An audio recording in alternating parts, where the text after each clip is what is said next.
അങ്ങനെ ഞാൻ ലോസർ എന്ന് പറഞ്ഞ സ്ഥലത്തെത്തി.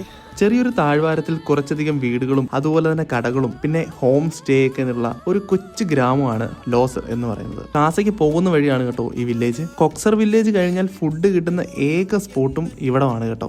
ഏതൊരു യാത്രയ്ക്കും പ്രായം ഒരു പ്രശ്നമല്ല എന്നുള്ളതിന്റെ ഉത്തമ ഉദാഹരണമാണ് ഇവർ. ഞാൻ കയറിയ ട്രാവലർ ഇവിടുത്തെ പല ഗ്രാമങ്ങളിലും നിർത്തിയായിരുന്നു പോകുന്നത്. അതുകൊണ്ട് തന്നെ എനിക്ക് ഇവിടുത്തെ പല ഗ്രാമങ്ങളും കാണുവാൻ സാധിച്ചു. ഏകദേശം 6 മണിയായപ്പോൾ ഞാൻ കാസയിലെത്തി. കാസ എന്ന് പറയുന്നത് സ്പിറ്റി വാലിയിൽ ഒരു പട്ടണമാണ് കേട്ടോ. ഇവിടുത്തെ പല ഗ്രാമങ്ങളും കാസയാണ് ആശ്രയിക്കുന്നത്. സ്റ്റേ ചെയ്യാനായിട്ട് ഇഷ്ടംപോലെ റൂംസ് കിട്ടുന്ന ഒരു സ്ഥലമാണ് കാസ. അതുകൊണ്ട് തന്നെ അധികം അലയാതെ തന്നെ എനിക്കൊരു ഡോമറ്ററി റൂം കിട്ടിയിരുന്നു. പെർ ഹെഡ് 300 രൂപയ്ക്കാണ് എനിക്ക് ഡോമറ്ററി റൂം സെറ്റ് ആയത്. ബാക്കിയെല്ലാം റൂമിൽ വെച്ചതിന് ശേഷം ഞാൻ നേരെ ബൈക്ക് റെന്റ് എടുക്കാൻ പോയി. ബൈക്ക് റെന്റ് കിട്ടുന്ന 1-2 ഷോപ്പിൽ കയറി കാര്യങ്ങൾ ചോദിച്ചു മനസ്സിലാക്കി. അവസാനം ഒരു ടീംസിൽ നിന്നും 1500 രൂപയ്ക്ക് ഒരു ദിവസത്തേക്ക് റെന്റ് എടുത്തു. ഈ റെന്റ് റേറ്റ് വരുന്നത് സീസണും ക്രൗഡും അനുസരിച്ചിരിക്കും കേട്ടോ. വണ്ടി സെറ്റ് ചെയ്തതിന് ശേഷം ഞാൻ നേരെ പോയത് കാസ മൊണാസ്ട്രി കാണുവാനായിരുന്നു. ഈ കാണുന്നതാണ് കാസ മൊണാസ്ട്രി.